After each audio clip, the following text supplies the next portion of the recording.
we've been robbed. No, I'm lying. No, the truth is that we are moving. We are leaving this little basement apartment that we've been in for a while, and we are moving somewhere where we can look out the windows and see more than sheet metal and dirt. Quick history lesson. Alicia and I got married in 2016 in the month of November. It was the middle of a semester for both of us, so we were planning on just living here for a couple of months before we could find something else a little bit more permanent. It's now like September of 2018, so you do the math. It really is human nature that when you get kind of a placeholder, something that you think will be temporary, you are going to be tempted to let it become the real thing. So, in honor of this apartment and it being a placeholder that has stuck around, I'm going to be sharing a few things from history that were supposed to be temporary, but turned out to be permanent in the long run. First thing, Han Solo.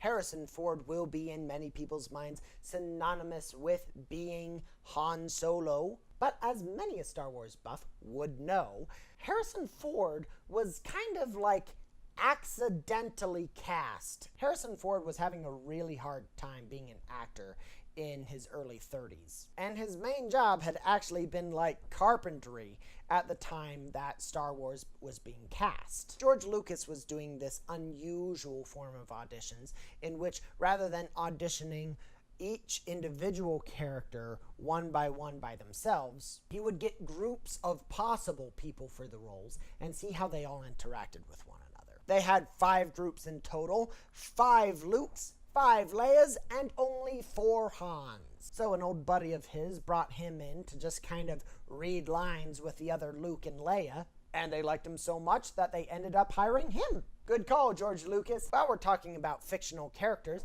let's talk about Edna Mode. Edna Mode is a very short, confident woman who designs for gods. One of the things that makes her just so much fun is the voice acting. Turns out it was actually the director, Brad Bird, who was the one who ended up voicing her. But that was not always the plan.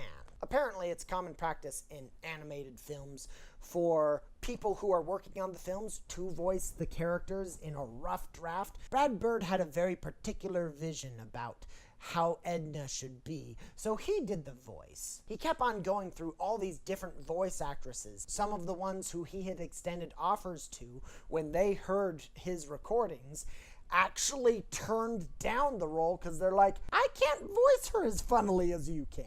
Sales tax. As my memory of 8th grade American history goes, to help fund the American Civil War that was going on in the 1800s, the U.S. instituted a sales tax, and it was supposed to just be a temporary thing, but, you know, when you have, like, the government and they're like, hey, we're getting a lot of money coming in, I don't really want to let this thing go, maybe we should make this, like, a permanent thing.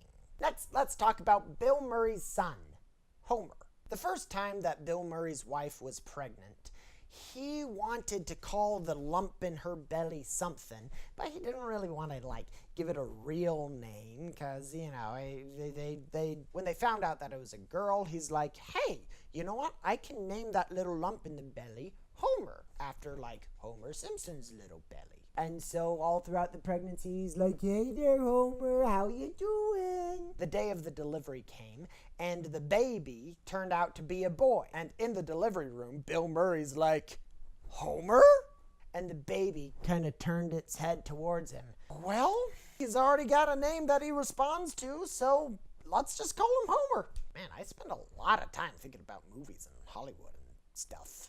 But here is one that is definitely not related to Hollywood, and that is the Eiffel Tower. In the late 1800s, Paris was putting on this big old fair, kind of in celebration of 100 years since the French Revolution took place. They were putting together a tower that would kind of be a symbol to, like, celebrate this event of everybody's heads being chopped off. And the Eiffel Tower was the one that won and was selected. But a lot of Parisians thought that it would kind of be an eyesore, and so they wanted to take it down after 20 years. But in the early 1900s, World War I was en route, and they're like, this makes such a good radio antenna. And a little later on, people were like, hey, this is a really good tourist attraction. And now it's an international icon that everyone around the world is able to identify. Sadly,